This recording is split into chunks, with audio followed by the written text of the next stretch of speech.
Hey guys, it's Haven, and it is time for a One Piece chapter discussion. This week is chapter 1066, and it is titled The Will of Ohara. Let me just say, the lore piece is real. This is the tip of the iceberg for the next couple of chapters, maybe even the whole arc, and I am so excited. So let's get into it. Let's talk about the cover story as we usually do at the beginning of these videos, right? So this week is the 23rd installment of the Germa Double Six's Cold-Blooded Voyage. This one is titled Returning to Germa with Company. Nothing super exciting is going on this week. We can see the four Vinsmoke siblings and Caesar trailing behind them as they're returning to a very battered-looking Germa kingdom. We see a lot of pieces missing from the building. We see that some of the snails look like they're a little tired, and there's some holes ripped out of the flags, but for the most part, it looks like they got the entirety of Germa Double Six's kingdom back together in one piece. So I guess they're making their way out of Big Mom's territory.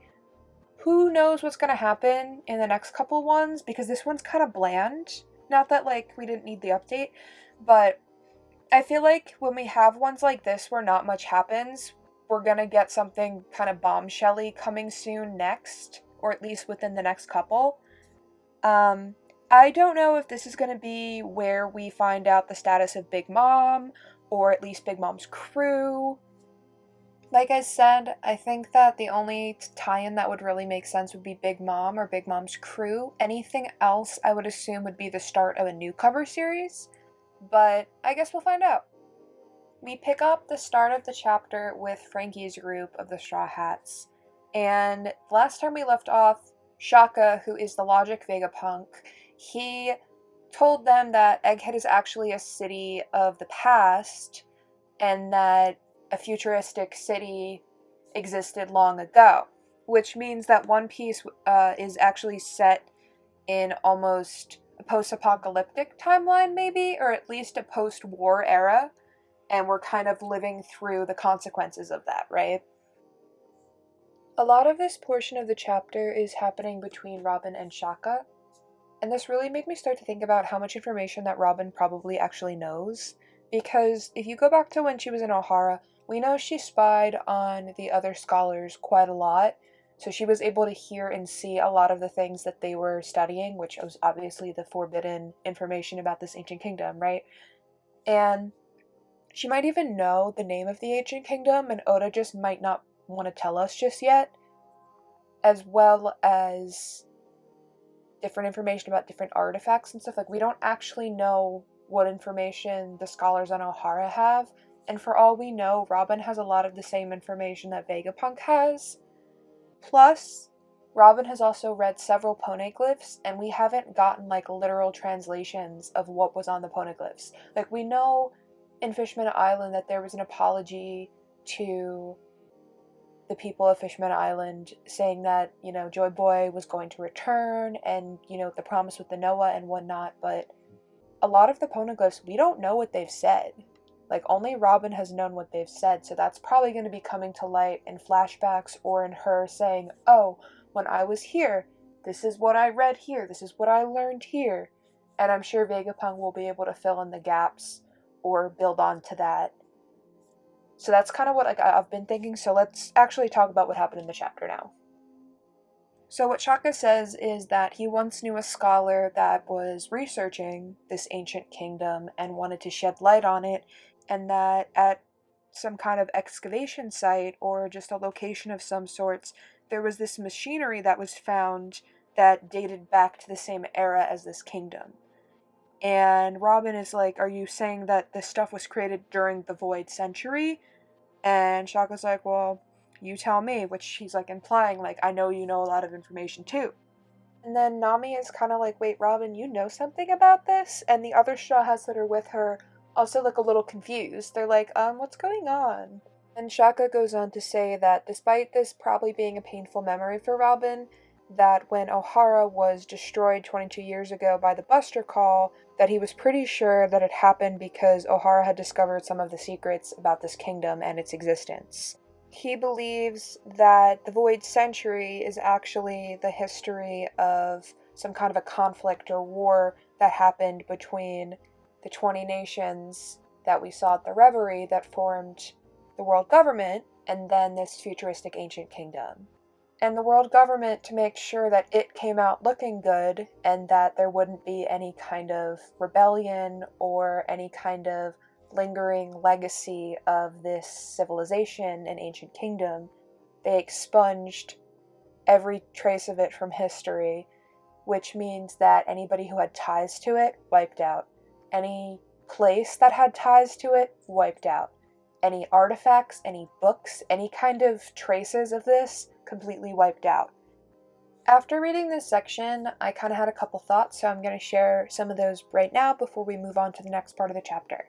So here's the thing with any kind of conflict, any kind of war, any kind of battle, generally there's a record of it, right? There's some kind of a log, there's some kind of a detailing of what happened, and the winners tend to get painted out as the good guys and the losers as the bad guys, as we've seen with a lot of the conflicts in our world and in the One Piece world. Anytime there's a battle between the Marines and the Pirates are like the evil bad guys, and the Marines are the good guys. Like we saw with the Paramount War, how despite Whitebeard actually being a protector of a lot of different countries, when the world government has failed them, he gets painted out as this monster that they finally took down. And of course, despite all of the bloodshed and cheap tactics, honestly, that the Marines pulled out, they still get painted out as the good guys, and the pirates are branded as these awful, monstrous criminals, because that's the propaganda that we're supposed to believe as people in the One Piece world, right? So here's the spicy part. There is no record of this war. There is no log of this conflict. The world government wanted it completely eradicated from history so that no civilian had any knowledge of this. Why would that be the case? The reason is because the world government could not justify their actions. In every other circumstance in One Piece, the government has spun the story, spun a web of lies into making themselves look like the good guys. There's no way that they could justify this. What they did was probably atrocious and awful. They probably used cheap tactics, lying, manipulation, and they knew that the civilians of the One Piece world would not stand for it, so they erased this kingdom from existence. They probably used awful, awful weapons for bloodshed, and the only way to secure their victory without the chance of future rebellion was to eliminate this kingdom's existence from history. So as Vegapunk is telling the rest of the Straw Hats this, they're all kind of freaking out, like, oh my god, like, is that actually what happened? Is that actually, like, for real? And then Franky's kind of, like, just living for it. So they're all freaking out, and then Robin is kind of just processing the information, and Shaka is like, well, tell me, Robin, like, if I am right, and that is why Ohara was wiped out, wouldn't it make sense why the government did that? Why they went to these extremes? Wouldn't that act as a confirmation of this information? And Robin is saying that the scholars did have a theory about all of their extensive research, but she's like, you're really high up in the government. Wouldn't you know that? Like, why are you asking me about this? And he says that his affiliation with the government doesn't actually get him any of this information, that nobody is really supposed to know this, and that if they did know that he was even talking about this, they would immediately kill him. So Robin brings up the fact that how could you possibly know this information? How could you know that they were researching that kingdom? Everything on Ohara, the people, the books, the materials, everything on Ohara was destroyed. And then Shaka says, the will of Ohara lives on. Shaka starts off saying that Ohara, an island once known for its love of knowledge, was completely eradicated except for one little girl named Nico Robin. The scholars of the island were labeled as devils who were plotting to overthrow the government. So Shaka then gives us the kind of continuation of what happened after Ohara was burned down.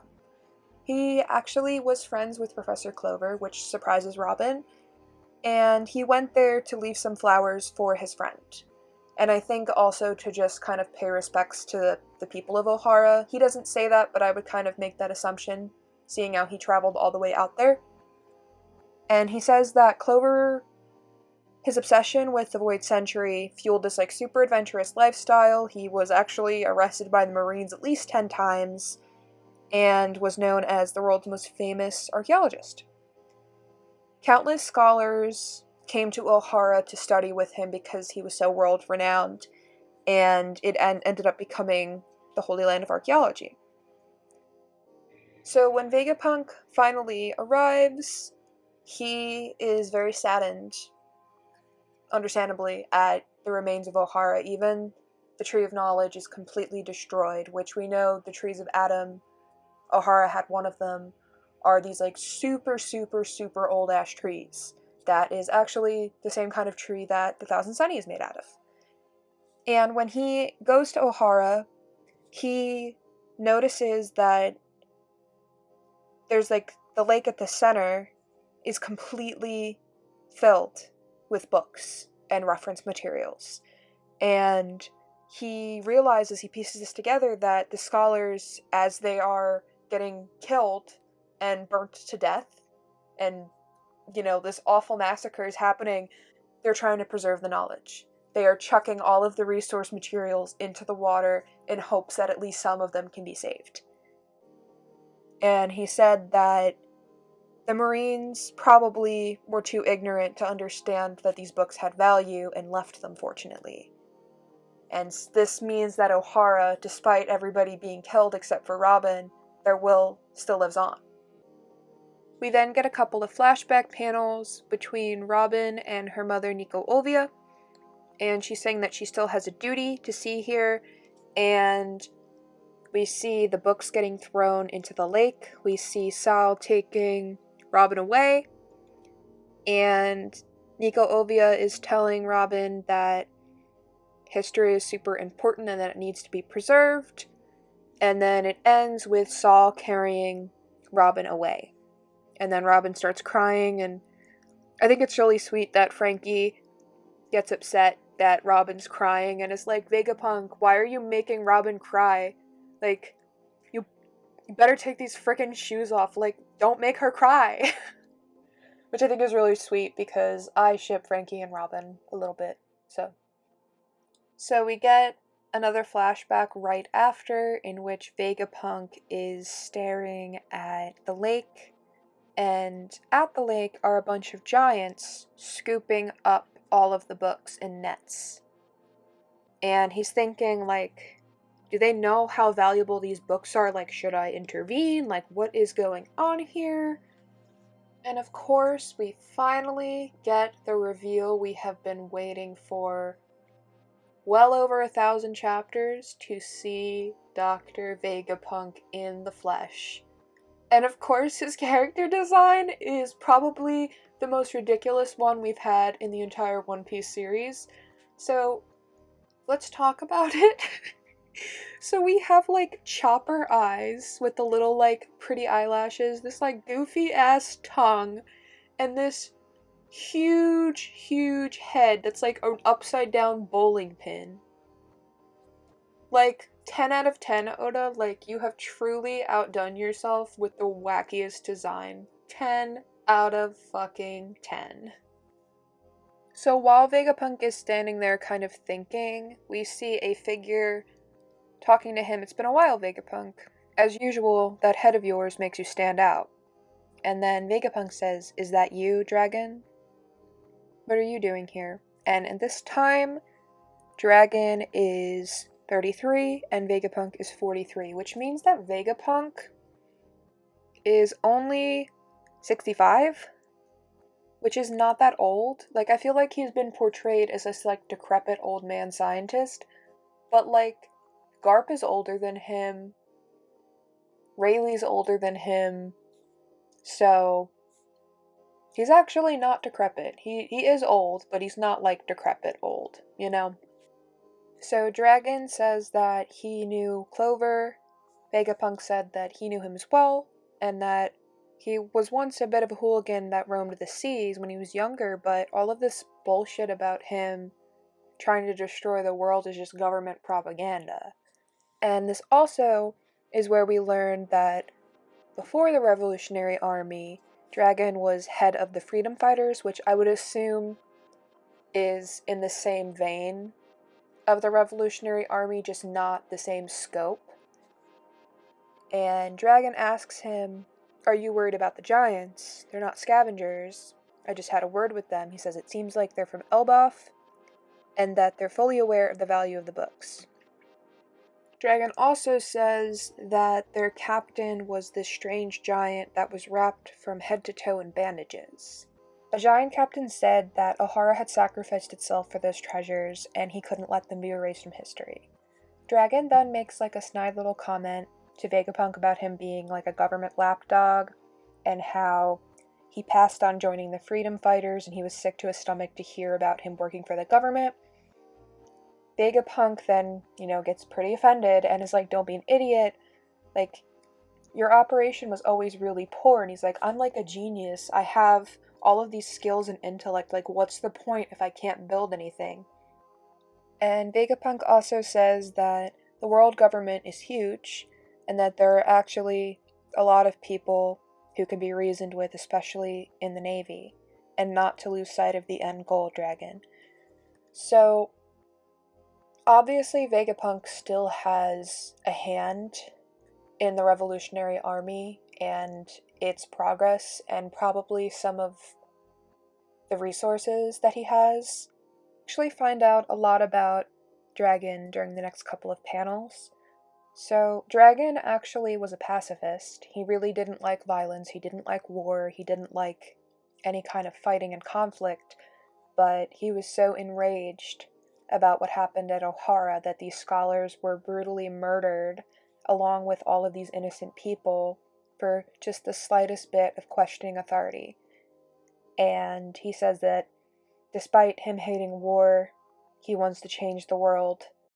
He wants to make sure that the Will of Ohara doesn't die with Clover, and within the year, Dragon, along with Ivankov and Kuma, began the Revolutionary Army. So then we just kind of have the Straw Hats' reactions, because each of them have different connections to different people in this story. We have Robin, who's just kind of fascinated by the story in its whole, and is kind of focusing on Luffy's dad. Usopp, who has the connections to Elbaf. We have Robin, who's connected to Dragon and Clover. Franky, who starts to think about Kuma and then starts asking, like, why did you modify Kuma so much? Like, what's going on? And then Sanji, of course, to Ivankov when he spent his 2 years training there with him. So Shaka then goes on to say how, despite really wanting to take some of the books back and research them, it didn't make sense having them within government access, so he eventually actually took a trip to Elbaf and read all of the books and researched all of the books, and all of them are actually in his brain, in his head, stored, and he's continued to work on that research in secret. And then we find out that the giant captain was actually Saul. So, Kuzan did not kill Saul. He froze him, but because he was his friend, he didn't kill him, which makes sense because Kuzan seems to actually value his friendships. Like we saw when Kuzan went to Punk Hazard to save Smoker from Doflamingo, so we know Kuzan does actually value his friendship, so this actually does check out, and I'm genuinely surprised that this is what happened, because usually Oda murders his flashback characters like it's nothing. I think this is one of the first times where we've actually found out a flashback character is alive, which is pretty cool. And Robin, of course, making the connection that the person that he's talking about is Saul, starts crying with joy, because her friend who she thought died saving her is actually alive, which is awesome. And Shaka says that he can't really confirm anything since he's in hiding now, but Robin, understands. And then finally, the last bit of this group is Shaka is taking them to something that he wants to show them, which I would assume is the armor that Luffy's group found. So then we pan to Luffy's group, and they're kind of still staring at this giant robot armor thing, trying to activate it, and I'm not sure if something they did activated it or if Shaka activated it. I would assume it was Shaka and they just happened to be here when it happened, but it sends them flying and they actually run into the Stella body Vegapunk, which is the old man Vegapunk. So as soon as I saw the current Dr. Vegapunk, I immediately thought, oh my god, this man actually chopped up his own brain and split it into all of these satellites, because his head is like a quarter of the size that it was in the flashback with Dragon. And we also see this like little apple thing hanging out from his head, which I would assume is like a receiver of some sort so that the satellites can send the information to the Stella body. So what happens when CP0 shows up and takes out the satellites? What happens to the Stella body? Does the Stella body just become like a blubbering old man who just doesn't say anything of substance? Or does anything stay? Like, because that's gonna happen. That's bound to happen on Egghead. Like, we already know that that's gonna happen. Okay, so that is the end of this chapter. Thank you for tuning in if you did. If you want to comment on anything I said or you have any ideas, feel free to do that. Otherwise, bye!